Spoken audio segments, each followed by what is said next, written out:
All right, everybody, welcome to session 5. We're doing a crash course on church marketing, really to help the senior pastor get a handle on all this stuff. Yep. 7 different kinds of marketing. Today we're talking about internal marketing, which is really promoting stuff to your church, because sometimes you need your own people to know what's going on. That's a hard one. Yeah, examples would be like email, text message, pages on your website, like your event pages, like your Facebook group is a big one. So we talked about social media, what not to do.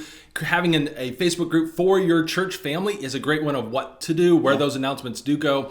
And so this is stuff like, hey, we need more volunteers. So sign up to volunteer. You're not going to the whole community announcing that. You're going to like your members. So it's like marketing inside your whole church. Yep. Give online is another good one. We got a food drive coming up this week. So anytime you're trying to motivate your people to take action, build momentum, that's internal marketing. And a lot of times that internal marketing is the first step of external marketing. Yeah. I mean, we're going to fire up our people for going into Easter or Christmas. We're going to get them doing invite cards. So that's like the internal piece. And now you're going to build that momentum, and then your people are going to do some external marketing. Yeah, and it's kind of like, it's almost that principle of the target, right? If you start with the bullseye, the people that are like the closest to your church, they need to know what's going on. They need to go first. They need to sign up. And then as you do these other kinds of marketing, you're branching out. But sometimes, and you know this as a pastor, sometimes it's hardest to get your own people, like maybe even your own family. It's like, how can I get my own family to volunteer, right? You start with the people that are closest to you, and the way you communicate to them is a little bit different,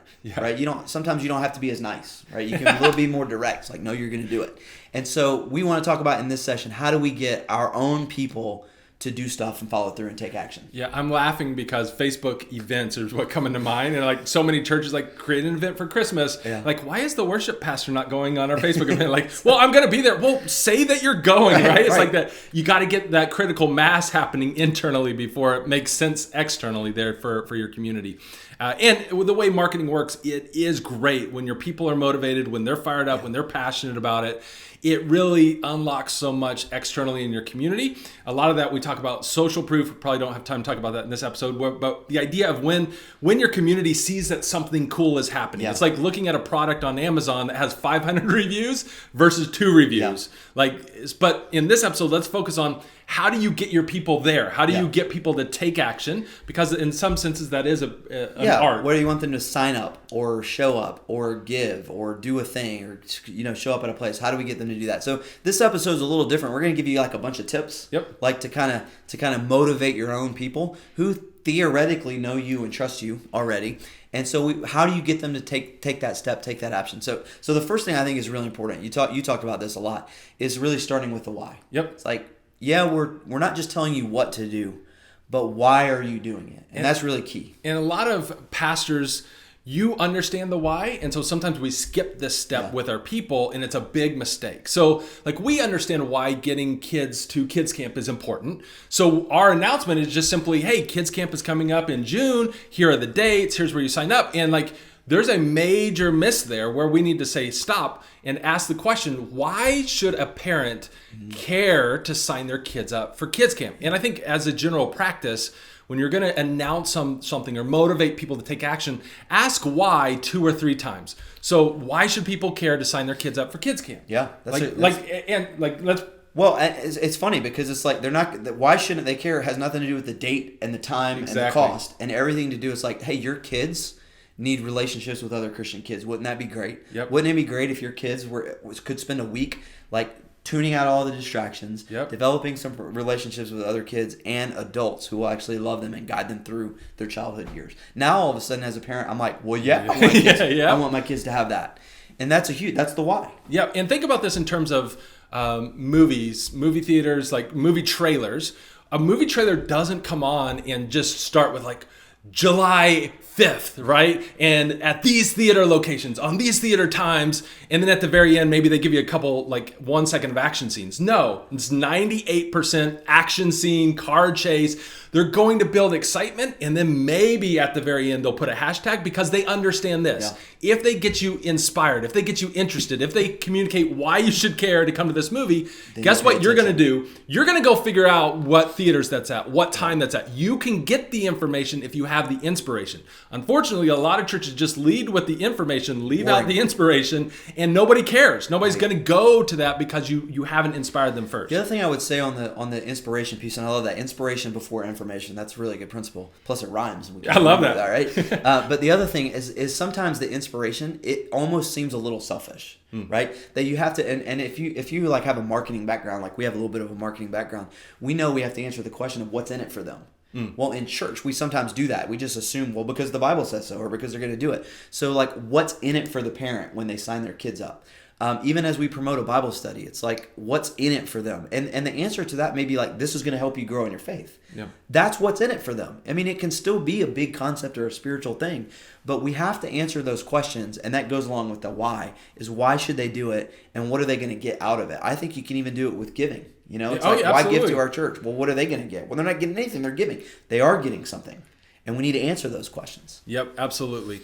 And after you cover this why piece, then your next steps is to do just that. Give clear, simple next steps. Yeah. So start with the why, do the inspiration before the information. Then when you get to the information, give clear, simple next steps. And so a lot of churches do way too much information even on that. Yeah. Complicated. They're saying, hey, this is going to be a Friday morning men's breakfast. Going to be on this date. Go down to this room. Take a right past the fireside room. Pay the pancake guy. Then take a left. And like people are not. You always got to pay the pancake guy. Pancake guy always got to get paid. So give clear, simple next steps. So that's kind of the framework. And let's do some tips. Let's jump into the tips. So here's some tips. We're going to rapid fire on these tips. All right, when you're making announcements inside your church, here's what I want you to do. I want you to communicate from one person, like a person, and to a person. So here's what I mean. From a person, when you're sending an email, it doesn't need to come from office at anycitychurch.com. It needs to come from a person. Who is sending the email, and that email should be written not just from a person but like a person. Hey everybody, hey what's up? You can write like yourself. You're not writing a constitutional amendment. You're writing just an email. So write from a person, like a person, and then ultimately to a person. And I almost caught myself. I did this. Don't start your emails with hey such and such family, church family. The whole group of people is not reading it. It's one person reading the email. You're writing to Ryan. You're writing to Michael. You're writing to Bob. So write from a person to a person and write like a human being. Yep. Right? Just be normal. That will work better. Using the kids camp example on this, I love this tip. One of my biggest things that I always keep in mind when it comes to marketing is if I was going to write something inspirational for kids camp, I would sit down, I would think about a family that might be on the fringe of a congregation that has a kid that, man, it would just be a game changer if that kid got the camp. I would write in a personal Google email. So I'm not opening up MailChimp, not going to put my mind in the broad frame mind. I'm going to write a personal email to the mom of that kid. Yeah, that's good. Of why this is so critically important. And then after I write this personal email that's inspirational, that just captures the why, and then the simple next step is, hey, if you're interested, just hit reply and we'll take care of it, right? So like a simple next step, make it relational. And then now I'm going to take that, I'm going to bring it over to MailChimp, and I'm going to send it out to my entire congregation. Yeah. And that's going to go way better. That's the next tip too, is like we call them ugly emails in the business world. They work so much better than pretty, beautifully designed newsletters. All the designers hate this. Yeah, I know. Right. And it just almost without challenge in all areas of marketing, ugly personal approach kills something that right now in our brain, we just tune out anything that looks beautifully designed. Our brains just see that as spam. Somebody's trying to get me to buy something. But if we get a personal email from our pastor, just text. Yeah, that's like, okay, this is a personal deal. Yeah. So ugly works great. So anything personal is way better than anything fancy. On the same thing, I know we're talking about email, but this applies to other stuff too. But on the email, here's what I would do. Not just make it ugly or keep it ugly. I mean, your goal is not to necessarily be ugly, but it's be simple, right? Be simple. You don't have to be fancy. I would also go with one subject, one call to action. Yep. When you're writing an email to somebody, that's a personal email, you're probably not giving them a list of like 50 things. You're talking about one thing. So as much as you can, you can ditch the whole newsletter and have all the 17 sections with what's going on in this area. No one's reading all that anyway. Make it about one thing with a simple subject line. Yep. Like it's about the one thing, and the email's about the one thing. And then next week you can send a different email about a different thing. But keep it focused. This is when it comes to communication, think outside the pulpit. I've been in a lot of church settings where everybody just thought, if the pastor will mention this from the pulpit, that'll be the secret weapon. Another church setting I was in, the creative director, it was like, if I could just get a button on the website, and our website turned into like the Flair, is it TGI Fridays where the waiters have all the buttons? It's just like everybody wanted a button. So here's the kind of key on that. It's like, that doesn't work anyway. So when you're communicating internally, think outside the pulpit announcement. Think about segmenting. So if you are announcing baby dedications, where are all the babies at? Maybe they're when being checked into the nursery. Maybe that's where that communication needs to happen. Have a handout there. Have somebody who's personally inviting all the moms, as they're checking their kids in and out. Think outside the pulpit. Think about segmenting. And guess what? We have another bonus resource. One of my favorite called the Church Marketing It's the Church Communications Matrix. We're going to be talking a little bit about that more in the next episode on traditional marketing, but it's a great bonus episode. It'll help you and your team think outside the pulpit and look at all the different communication channels that you have. Yeah, because if you want to reach your congregation, announcing from the pulpit maybe is something you should do occasionally, right? That applies to everybody. But there's literally dozens more things you can do, and sometimes we just forget. Yep. And so we default back to like, let me announce this. And I know this as from being a pastor. You know this. The more you announce, the less you announce. Exactly. Right? If you try to announce everything that's going on, not only are people not hearing those things, they're hearing nothing. They're just tuning out. Yep. And maybe you're a communications director that slipped into this training for lead pastors. Hey, welcome. We love you too.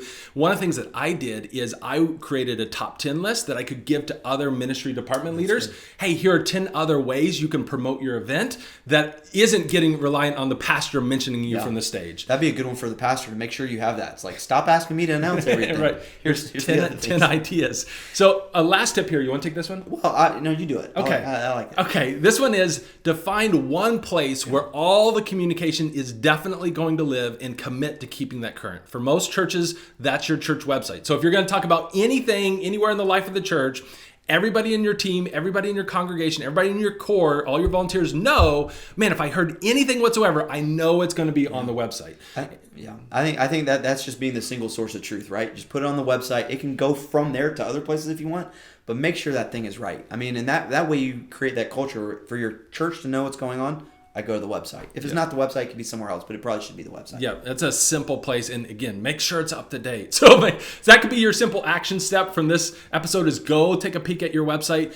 Is everything on there? Is there old stuff that needs to be removed? You need to kind of get the team together and tweak that process so that becomes the single place where everything is and it's always going to be current.